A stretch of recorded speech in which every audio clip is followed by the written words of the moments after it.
Unforgettable stories out of Western Jamaica from the scrapbooks of J.Wray and Nephew.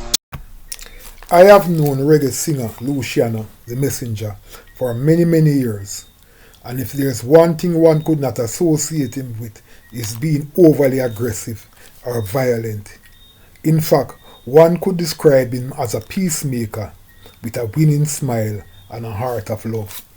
However, if I should say I saw Luciano getting very angry to the point that he resorted to vandalism, one would surely ask, where and when did that take place, and want to know why.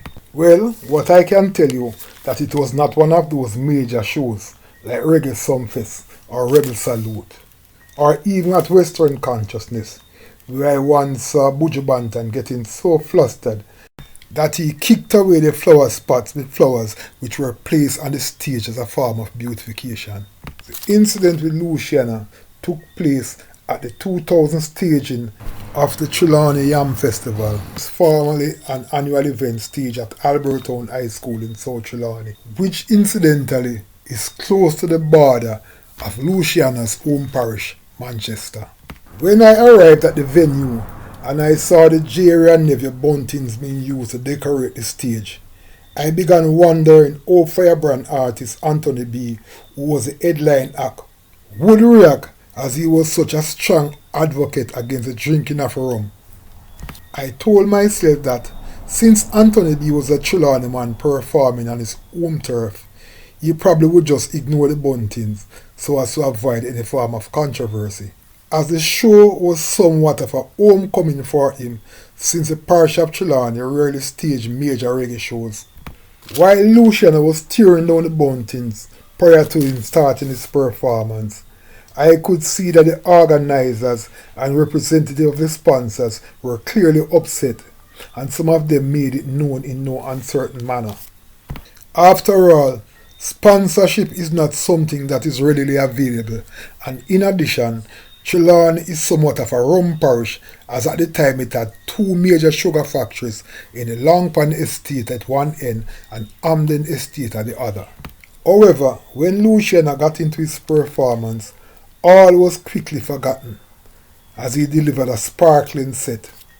It should be interesting to note that when he took time out to talk about the negative impact rum has been having on so many Jamaican families, he got a resounding roar of approval. In this edition of Lest You Forget, I will be revisiting that incident and performance from a story I wrote for the Star, which was published under the headline Anthony B. Storms Yam Fest, published on March 27, 2000.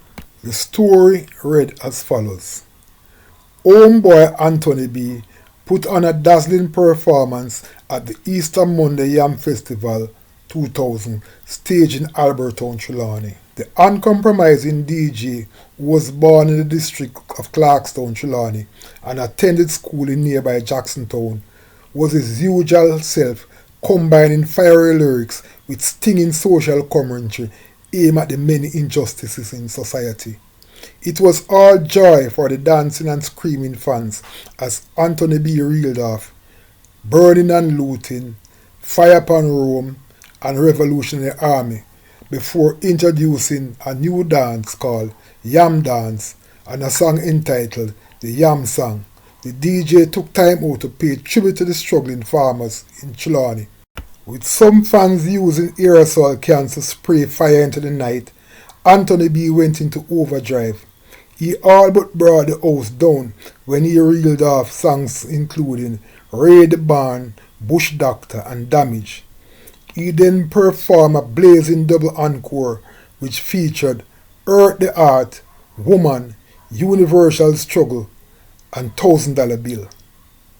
It's a joy to perform before my own people, said Anthony B, who started his career at home in Trelawny but perfected his craft in Kingston.